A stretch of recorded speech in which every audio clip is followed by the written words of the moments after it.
Hello student, welcome to coherent English classes. मैं हूं आपका इंस्ट्रक्टर मोहम्मद ज़ियाउल्लाह कमर। आप देख रहे हैं हमारे YouTube channel coherent English classes. और आज इस वीडियो के अंदर हम लोग डिस्कस करने जा रहे हैं बिहार स्कूल एग्जामिनेशन बोर्ड के 12th की किताब रेनबो पार्ट 2 के पोइट्री सेक्शन के chapter number 3 now the leaves are falling fast, जो कि W.H. ऑर्डन के द्वारा लिखी गई एक गीत है जिसे हमें बिहार स्कूल एग्जामिनेशन बोर्ड में पढ़ना होता है।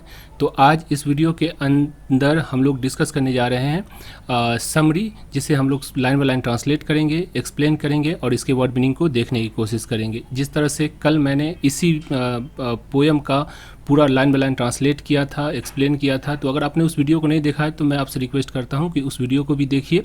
प्लेलिस्ट बना हुआ है इसी यूट्यूब चैनल के अंदर, तो आप प्लेलिस्ट में जाकर जो है प्रत्येक चैप्टर को आप देख सकते हैं। जैसे स्वीटेस्ट लव हो गया, या सॉन्ग ऑफ माई सेल्फ हो गया, या now the leaves are falling fast हो गया। तो पूरी चैप्टर का जो है आपको प्लेलिस्ट बना हुआ है। जो नहीं बना है उसको हम लोग बना देंगे एक एक करके, और फिर जो है आप उसे देख सकते हैं। तो आइए स्टार्ट करते हैं। Now the leaves are falling fast की जो समरी है उसको लाइन बाय लाइन ट्रांसलेट करते हैं, एक्सप्लेन करते हैं और इसके वर्ड मीनिंग को देखने की कोशिश करते हैं। देखिए, दिस लिरिक्स, ये जो sweetest now the leaves are falling fast है वो क्या है? एक लिरिक्स है। लिरिक्स का मतलब होता है गाना। तो this lyrics now the leaves are falling fast, ये जो लिरिक्स है जिसका नाम है now the leaves are falling fast, is composed. Composed का मतलब क्या होता है? जैसे आप कोई कहानी को राइट करते हैं और जो म्यूज़िक होती है या फिर जो आपका गाना होता है या फिर जो जैसे ढोल या ताशा होता है, तो ये जो म्यूज़िक से रिलेटेड चीज़ होती है उसको कंपोज किया जाता है, उसको लिखा जाता है। आपने देखा होगा कि जब कोई गाना गाता है तो उसका जो डायरेक्टर होता है वो हर इंसान के पास म्यूज़िक, जैसे कोई बांसुरी बजा रहा था उसके पास जो है एक पेपर होता है, उस पर वो सारा चीज़ कंपोज किया हुआ रहता है। मतलब उसी के धुन के हिसाब से कहाँ पे छोटा धुन लेना है, कहाँ पे बड़ा जो है खींचना है आवाज़ को, ये सारा चीज़ रहता है।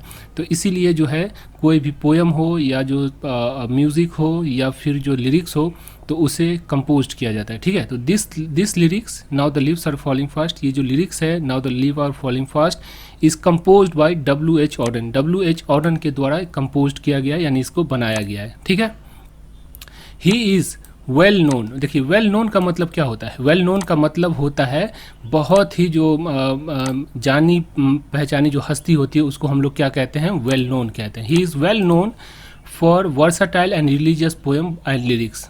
जैसा कि कल मैंने आपको पोएम पढ़ा रहा था तो उसकी जो इंट्रोडक्शन थी ऑथर की, उसके अंदर मैंने बताया था कि ये वर्साटाइल है। वर्साटाइल का मतलब होता है बहुत बहुमुखी प्रतिभा जो होती है उसको कहते हैं। यानी एक व्यक्ति जिसके पास बहुत सारी चीज़ की नॉलेज हो उसे हम लोग क्या कहेंगे? He is a versatile person. ये बहुमुखी व्यक्ति है, मतलब इसके पास बहुत सारी नॉलेज है।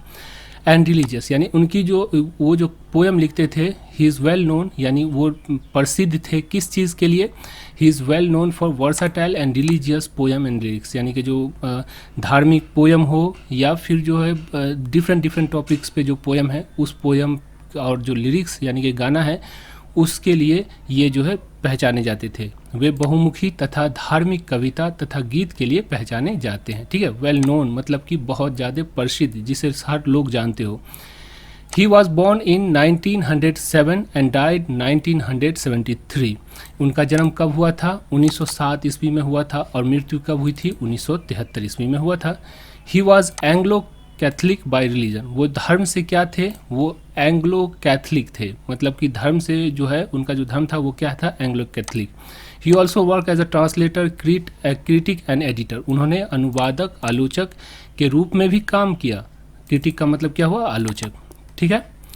His lyrics now the leaves are falling fast is a lyrics of frustration, यानी उनकी जो गीत है now the leaves are falling fast जिसे हम लोग पढ़ते हैं वो जो है एक निराशा की गीत है। मतलब कि बहुत ज़्यादा निराश कर देने वाली, मतलब कि आपको बुढ़ापे के बारे में बताती है कि बुढ़ापे में किस तरह से जो परेशानी होती है। तो वो जो है एक फ्रस्ट्रेशन वाली गीत है। फ्रस्ट्रेशन का मतलब क्या हुआ?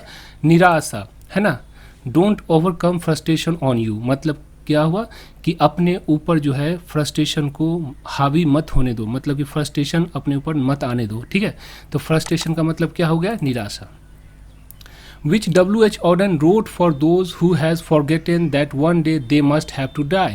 और ये जो मतलब जो गाना है, लिरिक्स है, now the leaves are falling fast, जिसे W.H. ओडन ने क्या किया था, रोट किया था, लिखा था, फॉर दोज, उन लोगों के लिए। फॉर दोज का मतलब क्या हुआ, उन लोगों के लिए, हु हैज़ फॉरगेटन, जो भूल गए हैं, that one day they must have to die, कि एक दिन उसे मरना भी है ना।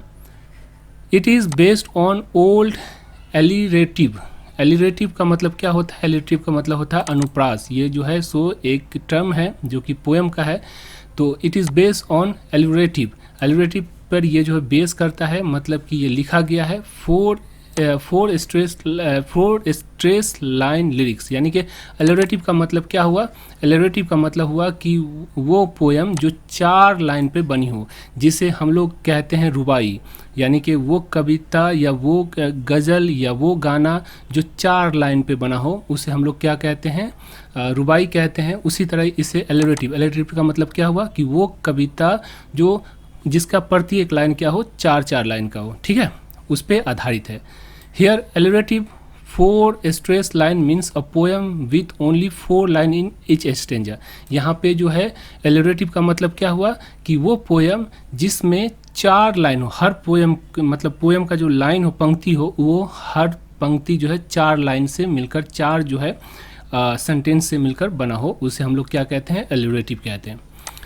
In his first stanza, the poet tried to compare tree leaves with the man age. पहले स्टेंजा के अंदर क्या करते हैं, पोएट क्या करते हैं, गीत के पहले पद में जो है कवि पेड़ के पत्तों से मनुष्य की जो आयु की तुलना करते हैं। कहते हैं कि जिस तरह पेड़ के पत्ते झड़ते जाते हैं, जैसे पेड़ बड़ा होता है फिर उसका पत्ता जो झड़ता जाता है, उसी तरह इंसान की जो एज है, इंसान का जो उम्र है, वो दिन प्रतिदिन घटता हुआ चला जाता है। In second stanza of the poem, poet try to dare people from whispering neighbor. दूसरे स्टेंजा के अंदर, मतलब दूसरा जो लाइन है, 4 लाइन, उसके अंदर जो है कवि क्या करते हैं, डेयर करते हैं। डेयर का मतलब होता है साहस करते हैं, डेयर का मतलब होता है डराना। तो जो पोएट है वो क्या करते हैं, लोगों को विस्परिंग नेबर का मतलब क्या होगा, यमराज जो मृत्यु का देवता है, उससे लोगों को क्या करते हैं, डराने की कोशिश करते हैं। उसके बाद देखिए, he can come any time to take our soul, यानी वो कहते हैं कि वो मतलब कि जो यमराज है वो आत्मा को लेने के लिए, हमारे तन से जो आत्मा को जुदा करने के लिए किसी भी समय आ सकते हैं। इन लास्ट स्टेंजा, तीसरा जो स्टेंजा है और लास्ट स्टेंजा है, पोएट गेव लिटिल होप। फिर तीसरे स्टेंजा में पोएट जो है वो थोड़ा सा होप देते हैं, मतलब कि थोड़ा सा उम्मीद की किरण को दिखाई देते, किरण को जगाते हैं। That despite of 1000 obstacle, despite of का मतलब होता है के बावजूद, 1000 ऑब्स्टिकल, ऑब्स्टिकल का मतलब क्या होता है, ऑब्स्टिकल का मतलब होता है जो बाधा होती है उसको कहते हैं। तो डिस्पाइट ऑफ 1000 ऑब्स्टिकल मतलब कि हजारों बाधा होने के बावजूद, यानी हजारों बाधा जिंदगी में आने के बावजूद, there must be some relief at some point of time, कि कुछ there must be some relief, कि कुछ जो है रिलीफ होता है, कुछ जो है सुकून मिलता है, सम पॉइंट ऑफ टाइम, यानी समय के अंदर। इंसान की ज़िंदगी में 2 चीज़, खुशी और गम आती रहती है। किसी को थोड़ी ज़्यादा खुशी मिल जाती है ज़िंदगी में, किसी को थोड़ा कम मिलता है गम। तो गम और खुशी जो दोनों का जो है मिली भगत होता है। तो कभी ऐसा हो सकता है कि आपकी ज़िंदगी में ऐसा निराश नहीं होना चाहिए इंसान को कि हर वक्त जो है ये ज़िंदगी सिर्फ और सिर्फ मुसीबतों से भरी रहती है। उसके बाद देखिए, our age are reducing fast so we must have to ready for departure, यानी कि हमारा जो एजेस है, हमारी जो उम्र है वो रिड्यूस कर रही है, मतलब कि घट रही है फास्ट, बहुत तेज़ी से। सो इसलिए we must have to ready for departure, हमें अवश्य ही क्या होना चाहिए, रेडी होना चाहिए, तैयार रहना चाहिए डिपार्चर के लिए, प्रस्थान के लिए, मतलब इस दुनिया से लोक से परलोक में जाने के लिए हमेशा हमें जो है क्या करना चाहिए, तैयार रहना चाहिए। तो ये रहा आपका पोएम। और ये जो पोएम का जो समरी है वो बिहार स्कूल एग्जामिनेशन बोर्ड की मॉडल जो पेपर निकली थी उसमें से ये जो है आपको समरी दी हुई। तो ये बिहार स्कूल एग्जामिनेशन बोर्ड की जो है समरी है। इसको अगर लिख दीजिएगा तो आप आराम से जो है आपको 5 मार्क्स आपको मिल जाएगी। और इससे पहले कि इस वीडियो को हम समापन करें, आप सभी से रिक्वेस्ट करते हैं कि आप इस रेनबो स्नैपशॉट बुक को परचेज कर लीजिए। इसमें फ़ायदा ये होता है कि देखिए, अभी मैंने पढ़ा, आपको पढ़ के बताया, मेरे पढ़ने से कुछ नहीं होता। जब तक आप नहीं पढ़िएगा, एक एक लाइन को समझ के नहीं पढ़िएगा, तब तक आपको नहीं होगा। इस किताब की खासियत ये है कि बिहार की ये सबसे पहली और सबसे आखिरी किताब है जिस किताब के अंदर क्वेश्चन आंसर और समरी का भी लाइन बाय लाइन ट्रांसलेट कर दिया गया है, और उसके बाद पूरे चैप्टर का ट्रांसलेशन भी है और साथ में प्रोनाउंसिएशन उच्चारण भी है। तो घर पे सेल्फ स्टडी करने के लिए बहुत ही अच्छी किताब है। अगर आप टीचर हैं तो आप किताब भी मंगवा सकते हैं, या फिर जो है आप PDF फाइल, इस PDF फाइल को अपनी कोचिंग के नाम से बनवा सकते हैं और अपने कोचिंग में इसको चला सकते हैं। बच्चे को यकीन मानिए बहुत ही बेहतरीन जो आपकी जो आउटपुट होती है, रिजल्ट होती है, वो निकलती है। Thank you so much for watching coherent English classes. अगर आपको कोई भी जानकारी लेना हो तो आप इस नंबर पर 9065829862 पे कॉल कर सकते हैं और अधिक जानकारी ले सकते हैं। Thank you so much for watching coherent English classes. मिलते हैं अगले वीडियो में।